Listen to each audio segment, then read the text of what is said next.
Olá a todos, salve Maria, viva Cristo Rei. Vamos dar continuidade ao nosso estudo do Catecismo Romano.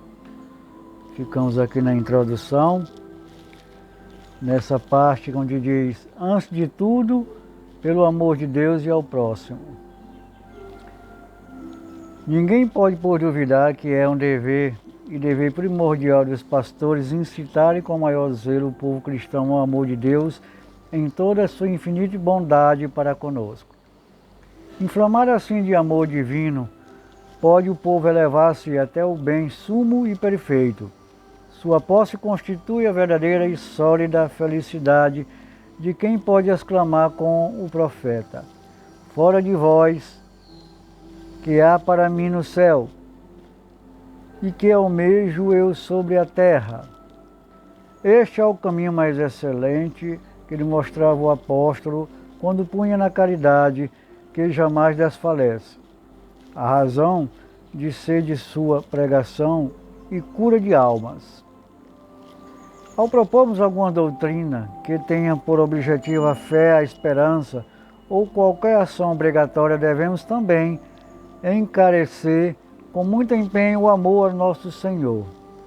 Então os fiéis hão de reconhecer, sem titubear, que todas as obras de virtude e perfeição cristã não podem ter outra fonte, nem outro termo, que não a própria caridade. Requisito, maneira de ensinar, adaptar-se aos ouvintes. Se em toda instrução muito vai a questão de método, não se pode negar sua máxima importância na instrução cristã do povo. Cumpre, portanto, atender à idade, à inteligência, costumes e padrões de vida das pessoas que ouvem. Quem ensina deve fazer de tudo para todos, a fim de lucrar-los todos para Cristo. Deve, pois, mostrar-se fiel ministro e dispensador. E a exemplo do servo bom e fiel, fazer-se digno de que o Senhor o ponha chefe de muitas coisas. Não imagina os pastores que a seu cuidado foram entregues almas de um só feito. Por conseguinte, não poderá instruí-las todas pela mesma cartilha, invariavelmente, nem servir-se do mesmo chavão para formar os fiéis na verdadeira piedade. Uns serão como que crianças recém-nascidas, outras já começaram a crescer em Cristo, outros, enfim, terão alcançado o vigor da idade.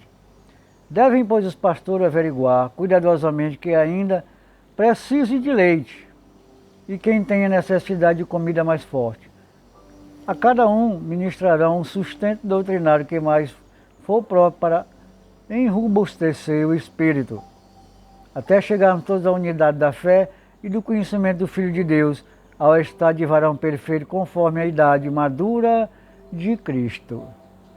A exemplo dos apóstolos.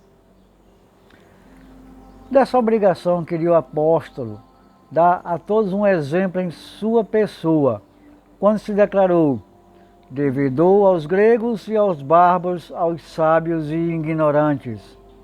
Certamente assim falava para que os chamados a tal ministério reconhecessem a necessidade de acomodar-se à índole e à inteligência dos ouvintes, quando lhes explicam os mistérios da fé e os preceitos da vida cristã. Enquanto saceiam com alimento espiritual, os fiéis de formação mais adiantada não deixam perecer de fome os pequeninos que pedem pão sem haver quem lhe o parta. Ninguém esmoreça, contudo, no fervor de ensinar, se de vez em quando for preciso explicar aos ouvintes certas verdades mais simples e elementares, estas não soem ser tratadas como interesses mormente por espírito que costumam pairar e repousar na contemplação de ideias muito elevadas. E do próprio Cristo, a exemplo dos apóstolos e do próprio Cristo. Se a própria sabedoria do Eterno Pai baixou a terra para nos ensinar, na vileza da carne humana, as leis de uma vida toda celestial, quem não será levado pelo amor de Cristo a fazer-se pequenino no meio de seus irmãos?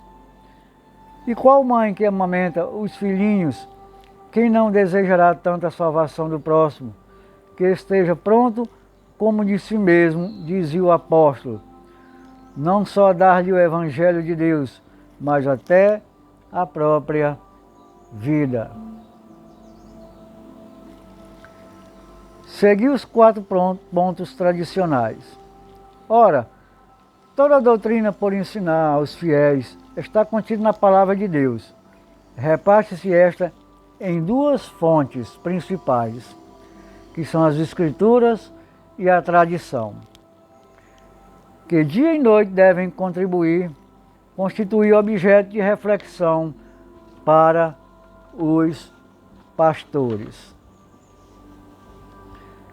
Lembrar-se-ão, neste particular, da advertência de São Paulo a Timóteo. Todos os diretores de almas a considerarão como feita a si mesmo. Esta concebida nos seguintes termos: aplica-te à leitura, à exortação e ao ensino.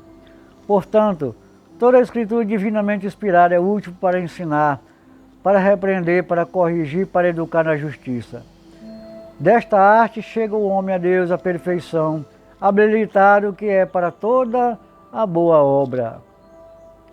Sendo tão amplos e variados os elementos constitutivos da revelação divina, não é fácil abrangê-los com a inteligência, nem guardá-los de memória, ainda que deles se tenha a devida compreensão.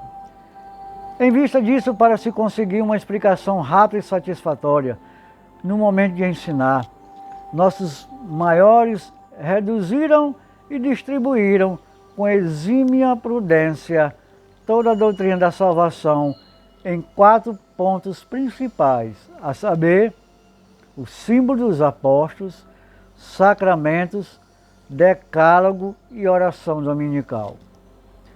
A doutrina do símbolo encerra tudo o que o magistério da Igreja nos propõe a crer com relação a Deus, a criação e ao governo do mundo, a redenção do gênero humano, a recompensa dos bons e a punição dos maus.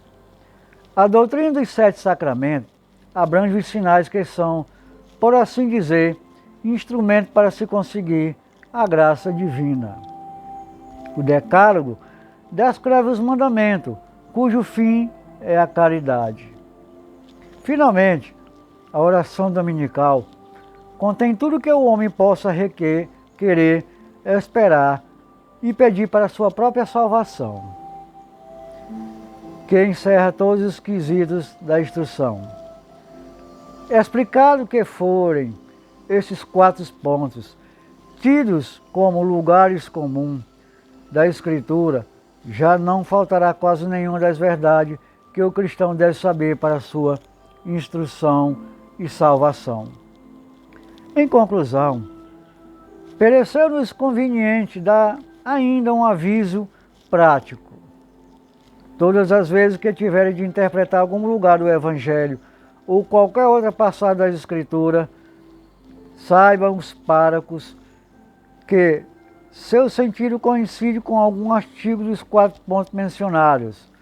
A esse ponto pode então recorrer como a uma fonte doutrinária do trecho que deve explicar na Escritura.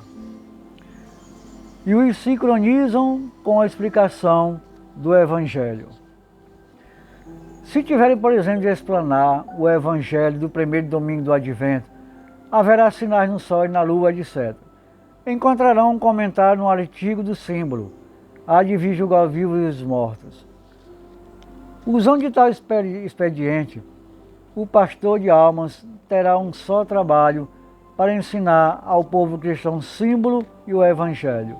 Por conseguinte, em suas instruções e comentários, conservará o costume de sempre recorrer a esses 4 pontos cardeais, pontos capitais, que, segundo a nossa opinião, encerra a medula doutrinária de toda Sagrada Escritura.